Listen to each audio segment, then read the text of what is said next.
Stephanie, thank you so much for being here. You have 4 different communities right now, which is I do. amazing. Why did you decide to make 4? That seems like a lot. I don't know if it's amazing or crazy. It's it's always between both. Hmm. Well, I started with one community to help French speaking people, entrepreneurs use Skool. Hmm. So that one is a public Hmm. community, and I use SEO to gain a lot of traffic. Hmm. So that's the first one I created. And then I created one that is like my free community for my coaching business. Okay. And I have 2 others that are my coaching programs, basically. So it's a monthly recurring coaching program that I deliver, and I decided to use Skool instead of Kajabi plus Facebook group or something like that. Right. So yeah. Cool. So the one that's the SEO to help French speakers use Skool, is that so that's not related to your coaching business? That's like just to help them? Well, yeah, it is and it is not because like things overlap a little bit because I have clients in my coaching business. I help people simplify their online Mm-hmm. business. So I teach them how to pick the right tools and like should they go to Kajabi, to Podia, to Mm-hmm. GHL, whatever. So when I discovered Skool, I really enjoyed the platform. And so when it's a fit for a client and I don't like force people to go down one tool. I think it's a bit stupid to do that. But Uh-huh. when it's a good fit for what they need, then I can provide some service to them to help them migrate there. So there's an overlap basically. Cool. Yeah. But in my Skool in French community, it's mostly just people wanting to learn how to use Skool Mhm. specifically because the platform is not really well known in French yet. So Mhm. it's getting there slowly. So for your school en français, for this one, is that how are you doing your traffic for that? Like for it It's just okay. just organic, yeah. So because well, I have a background in SEO. I started online in like 2000, so Okay. I've been doing that for a while. And I saw that the school website is so well indexed. It's Mm, really powerful. They've really thought about it. And so if you have a public community, you can optimize it for SEO and you can target specific keywords. So when I saw that the slash français was available, right.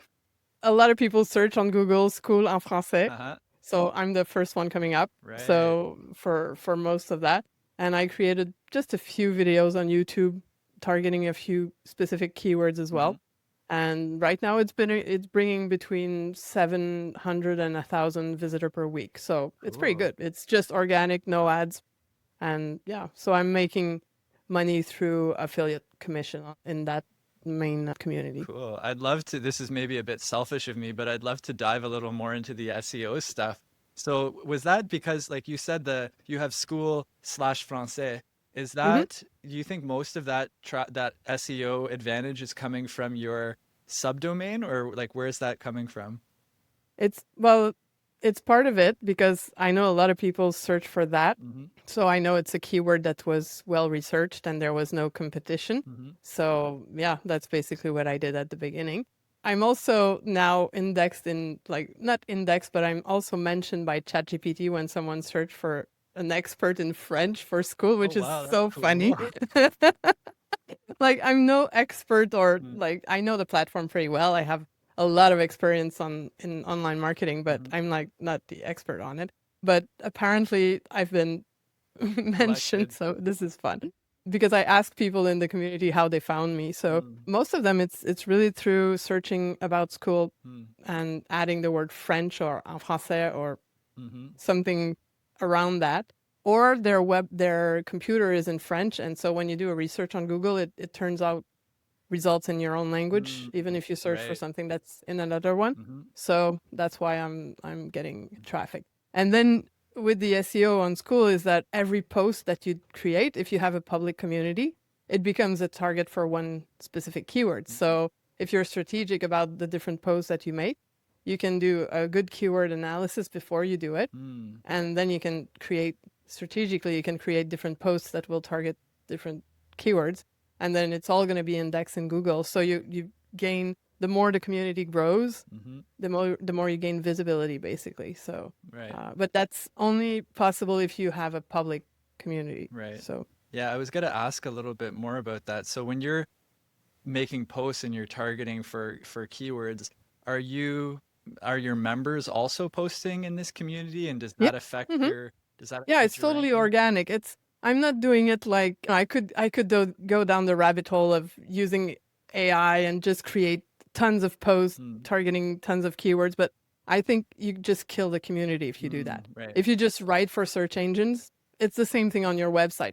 If people feel that you're writing for Google instead of for them, Right. they're not going to buy. So there's no point really. So it has to be a balance. So I don't publish every post with a SEO Mm, mindset behind it and trying to target all types of things. It's grown organically, and now because I have many pages and the community has grown, yeah. I'm getting new members every week. So I love that. That's so interesting to hear about. I'm also curious, of course, about the doing school in the French language. Do you find that that is intuitive for people, like for French speakers, or like how does that it's work?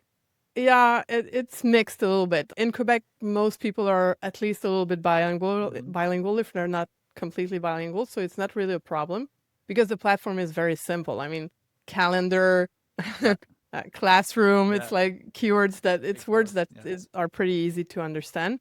But I do have a large clientele base that's in Europe, and most of them are not bilingual. So Hmm. I've had a few questions now and then. So I show them how to put their Chrome browser in another language, and then it just translates the whole thing. Oh. It's pretty easy to do. Mm. The main problem is not the language; it's the currency. Okay. Right now, that's the place where I get most people saying, "Well, yeah, it's in US dollar, it's not in Canadian dollar." Mm. So that's the place I get more reaction than the language itself. So yeah. Okay. Interesting to know. I'm curious about maybe how did you find Skool? Like, what was it about Skool that made it so interesting to you? Well, I first used it as a client in a coaching program I was part of. I liked the environment, and then I didn't come back for months. And then another coach I was following on Facebook started a community, and I just joined and I participated a lot. And I just really found the platform very simple to use. Hmm. And so many, I mean, I'm really geek. So for me, most platforms are easy to use, but for most of my clients, it's a really a big block they go through in their business. It's the tech is too complex. Mm. So I thought it was really interesting to combine the community and classroom in the same place. Mm. It's so simple, and I know we see a lot of people asking and requesting for features to be added, Hmm. which of course is nice. But at the same time, the fact that it's so simple and you don't have a gazillion options of Yeah. stuff you can manipulate makes it like really, really simple to use for everyone. Yeah. So yeah, I think that's what I liked because right now I have my website on something else, and Hmm. I use different things, Yeah. but to have everything at the same place is so easy, I think. Hmm. Yeah. Yeah, I would agree. For me, one of the things I love the most about the platform is how simple it is. And I often, if I try a new software and it like does too many things, I'm like, no, I don't want to be here and figure out all these features or even have the temptation to Hmm. do stuff, you know, like I love the simplicity of it.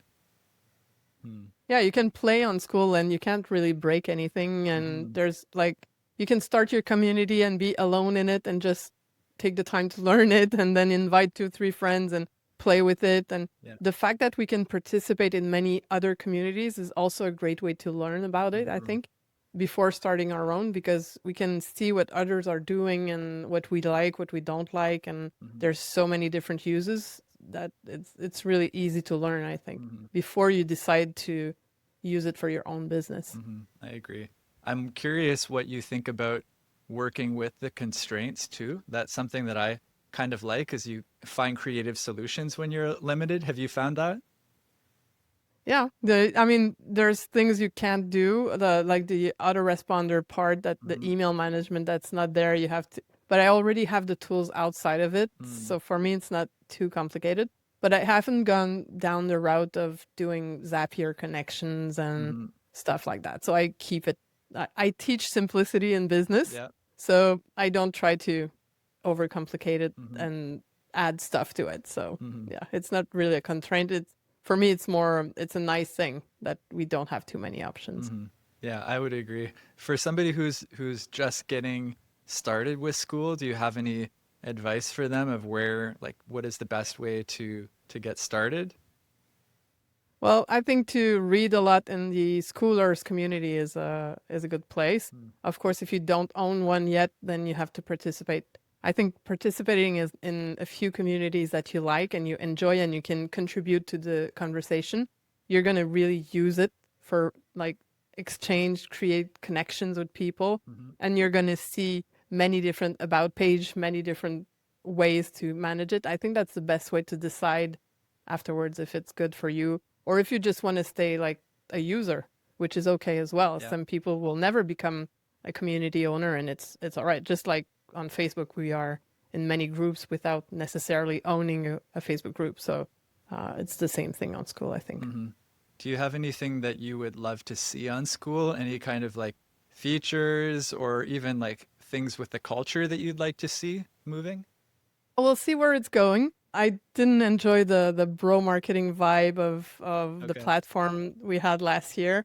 I had because I work with a lot of clients who are coaches and healers and Hmm. therapists, and I had people tell me I'm never gonna go on Skool because it's too bro. Okay. And so I know there was a problem there. It's so we'll see where it goes. I know they're changing, they're taking another Hmm. direction. The fact that they've added the different categories, I think will help because we're starting to see many cool communities in other subjects than just how to make money. Hmm. So I think that's going to help with the culture. Right. What I'm looking for, maybe the native video hosting. Right. That's going to be nice, I think. And also a little bit more management capabilities in the DMs or, things like that. So, but apart from that, I'm okay to not have audio message that are 20 minutes from people in the DMs. So I agree. that's Yeah. fine with me. Yeah, that's one thing, that's one limitation that I really like is I even people like sometimes having looms and stuff like that, I'm like, it's too much. I just need a little text to know what's going on. Yeah, but I would love to be able to go live Yeah. in the community sometimes. Mm. That's something I think would be interesting to have interaction with others without going on a Zoom call or another platform. Yeah, But yeah, we'll see where it goes. that makes sense. All right, Stephanie. Well, it's been amazing speaking with you. If people want to learn more about Skool en Français or any of your other communities, what's the best way for them to do that? Just search it on Skool itself.